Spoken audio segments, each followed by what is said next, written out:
Alright guys, Gemini back with another video, and hope you're having a nice day. I want to discuss the WWE Hall of Fame in this video today.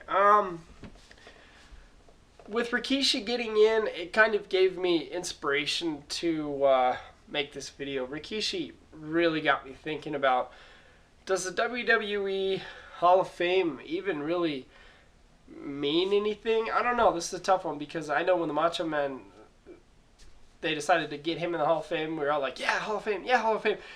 But if you really break this down, the WWE Hall of Fame, wow. I don't know. I mean, think about this in retrospect. Okay, the Baseball Hall of Fame, you have some of the best baseball players in the world who have no shot at making it in the Hall of Fame. I mean, you got Barry Bonds, who hit the most home runs of all times. He'll never make it in the Hall because of the steroid thing. Pete Rose, he'll never make it in the Hall of Fame because he bet on baseball. I mean, Rafael Palmeiro, Mark McGwire. I mean, those guys have zero chance of ever making the Hall of Fame. Roger Clemens, he'll never make it in the Hall of Fame. Because of everything that happened, with their steroids and outside extracurricular activities. Those guys will never make it in the Baseball Hall of Fame because the Baseball Hall of Fame is prestigious, and they take the best of the best who played the game the right way. But it seems like in the WWE Hall of Fame, you could either be an average wrestler who worked hard and was on the road for a long time and did a lot of cool things like Coco Beware, or you could do absolutely jack shit like William Refrigerator Perry. He never did a goddamn thing to get in the Hall of Fame. He was in one battle royal. William Refrigerator Perry. He was a hell of a great football player. I mean, Chicago Bears, Super Bowl championship 1986 over the Patriots. I mean, that's great, but he was in one battle royal in the WWE and he makes it in the Hall of Fame. I mean, Drew Carey.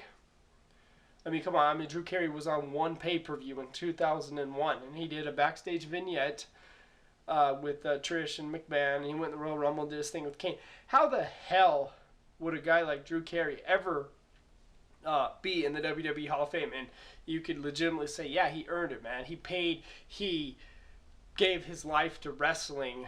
A guy who gives his life to wrestling and sacrifices time with his family and sacrifices his body is a guy who should be in the Hall of Fame.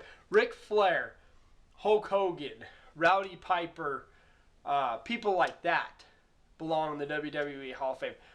A guy like Rikishi was what? I mean, I watched him wrestle way back in '88, on a small SWAT team with Paul Heyman. He paid his dues for a long time, through the 90s, doing the colorful gimmick in the mid-90s, moving forward, when he finally got over in 2000, doing the dance and stuff. I mean, Rikishi was a huge star in the WWF.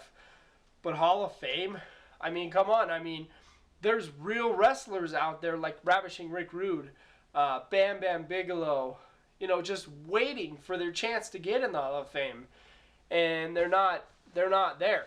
There's 100 guys who could be in the Hall of Fame over Rikishi, who traveled just as much, paid as many dues, and they're not there. It's just the WWE Hall of Fame. It's just become just a money grab, and I almost think that they're just putting Rikishi in the Hall of Fame because it's it was San Francisco connections, and they're in the San Francisco Bay Area, Santa Clara area, San Jose, for this WrestleMania. So it's a money grab to put a local boy in the Hall of Fame. Macho Man is a guy who should be in the Hall of Fame, but really, there's so many people ahead of Rikishi. There's so many people ahead of Drew Carey. There's so many people ahead of, I'm not going to badmouth Donald Trump. I mean, he had a huge hand in WrestleMania 4 and 5 and 23. But, I mean, come on. I mean, Donald Trump in the Hall of Fame. There's so many guys in the Hall of Fame that don't deserve to be there. And they are. And it's just like, wow.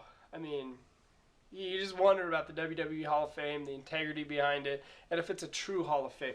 The NFL Hall of Fame, true great players. The NBA Hall of Fame, true great basketball players. Michael Jordan, Wilt Chamberlain. I mean, the list goes on. LeBron James will be an NBA Hall of Famer. some of the great Pistons players, you know, Isaiah Thomas and Joe Dumars and people like that, Clyde Drexler and Hakeem Olajuwon. But the WWE Hall of Fame, they lose a lot of credibility by putting people in the Hall of Fame and not having it be prestigious. For reals, I mean, they have some real clowns in their Hall of Fame. It's a Hall of Fame, but at the same time, it's like an entertainment show, and you really don't have to do shit to get in the Hall of Fame. I mean, Drew Carey's an example of that. Rikishi getting in, yeah, good career, middle of the road average wrestler. You know, he wrestled for years, middle of the card before he finally got over in, what, 99, 2000. And then he got there, and I'll give him credit for contributing to the success of the Attitude Era, the dancing and huge crowd ovation and all that shit, but there's a lot of guys who paid a lot of dues who aren't there. So you wonder about the integrity behind the Hall of Fame. So I'm just saying, just a thought, put it out there, leave a comment, subscribe to the channel. I'm Jelena, peace out.